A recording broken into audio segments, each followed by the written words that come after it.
Donald Trump talks to Vladimir Putin during a photo session at an economic conference in Da Nang, Vietnam. On Saturday, credit Reuters. President Donald Trump poses a threat to American national security because he is vulnerable to being played by Russia, according to two former intelligence chiefs.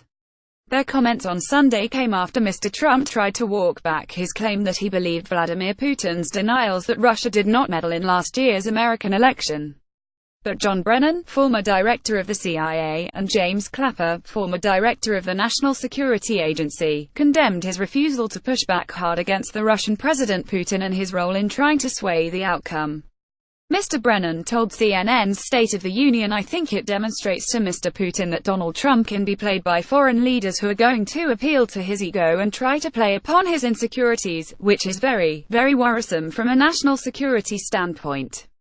The American president has been dogged by questions about the Russia scandal during his five-nation visit to Asia.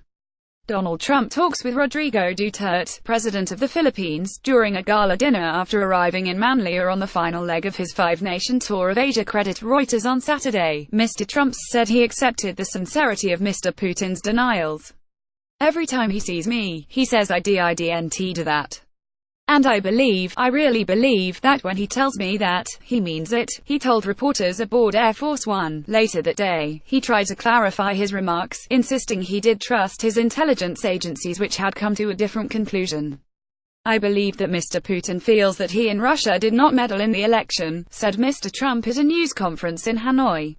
"As to whether I believe it, with our agencies, as currently led by fine people, I believe very much in our intelligence agencies." He also said he did not believe Mr. Putin was personally involved in lash out at former heads of U.S. intelligence agencies, including Mr. Brennan and Mr. Clapper, calling them political hacks.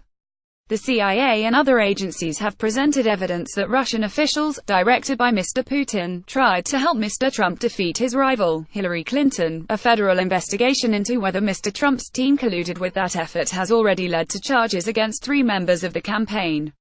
There's nothing America first about taking the word of KGB colonel over U.S. intelligence community. There's no principled realism in cooperating with Russia to prop up murderous Assad regime. To believe otherwise is naive, places national security at risk. https://t.cozy.vip. John McCain at Sen. John McCain, November 11, 2017. But former senior intelligence officials say they are mystified about Mr. Trump's failure to take a tougher line. James Clapper, former director of national intelligence, told CNN Putin is committed to undermining our system, our democracy and our whole process. To try to paint it in any other way is, I think, astounding and poses a peril to this country. Mr. Trump arrived in the Philippines yesterday on the final leg of his trip. The American president has previously praised the country's violent war on drugs, despite allegations of widespread extrajudicial killings. Trump says Putin's insulted by election interference claims. 0107 His host, Rodrigo Duterte, has sometimes been called the Trump of the East for his brash, no-holds-barred style. Mr. Trump has frequently been at odds with Asian and Pacific leaders who are forging ahead with free trade deals. And hours before they were due to meet, Mr. Duterte delivered another snub, casting further doubt on American economic leadership in the region. "Today China is the #1 economic power, and we have to be friends," he told a business conference in Manila.